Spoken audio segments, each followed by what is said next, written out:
Army chief, जिसका मतलब है किसी देश की सेना का सर्वोच्च सेनापति, सेना के सभी सैनिकों, अधिकारियों और अभियानों का नेतृत्व करने वाला सर्वोच्च अधिकारी। लेकिन अगर किसी मुल्क का आर्मी चीफ ही डरपोक हो तो आम भला क्या करे। यह असलियत है पाकिस्तान के बुज़दिल आर्मी चीफ असीम मुनीर की। जब भारत जवाबी कार्रवाई की तैयारी कर रहा था, तब हमले के डर से असीम मुनीर ने अपने परिवार को पहले विदेश भेज दिया। अब सूत्रों का एक ऐसा दावा सामने आया जिसे सुनकर आप सन्न रह जाएंगे। असीम मुनीर 2 घंटे तक बंकर में छिपा रहा। वो बंकर से बाहर ही नहीं निकला और ये वो वक्त था जब भारत जवाबी कार्रवाई कर रहा था। अब हाल यहां ये हो चुका है कि भारत से जारी तनाव के बीच पाकिस्तान अपने ही घर में सेना, संसद और राजनीतिक मोर्चे पर जबरदस्त घिर चुका है।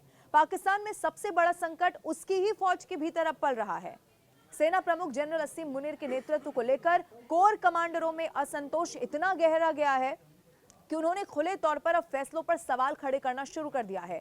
कोर कमांडरों में यह भावना गहराती जा रही है कि मुनीर की नीतियों ने न सिर्फ सेना की साख गिराई है, बल्कि पाक को बार बार संकट में डाला है। वो मौजूदा स्थिति के लिए मुनीर को ही पूरी तरह से जिम्मेदार मानते हैं। बाकी सब तो आप छोड़ दीजिए, मुसीबत के समय वो खुद बंकर में छिप गए। अब जब आर्मी चीफ ऐसा डरपोक है तो फौज के हौसले कितने बुलंद होंगे, आप अंदाजा लगा सकते हैं। अपने समर्थन में ये स्थिति हो गई है कि असीम मुनीर वहां पोस्टर्स लगवा रहे हैं। देखिए, मुनीर को सार्वजनिक समर्थन दिखाने के लिए इस्लामाबाद में अपने पोस्टर तक लगवाने पड़ गए हैं और ऐसे दृश्य पाक में पहले कभी भी नहीं दिखाई दिए। मुनीर पर सेना प्रमुख बनते ही परिवार को फायदा पहुंचाने के आरोप पहले ही लग चुके हैं। अब मुनीर को अपने धार्मिक विचारों पर अडिग रहने और विरोध न सहने वाला जरूर वहां पर माना जाता है।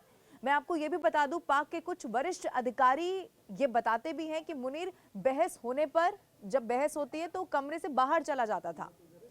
आगे ये भी बताया जाता है कि वो खुद को शक्तिशाली नेता के तौर पर स्थापित करने की हमेशा से ही कोशिश में रहा है। लेकिन अब खबर यही है कि सेना में बगावत भी असीम मुनीर के व्यवहार को लेकर हो रही है।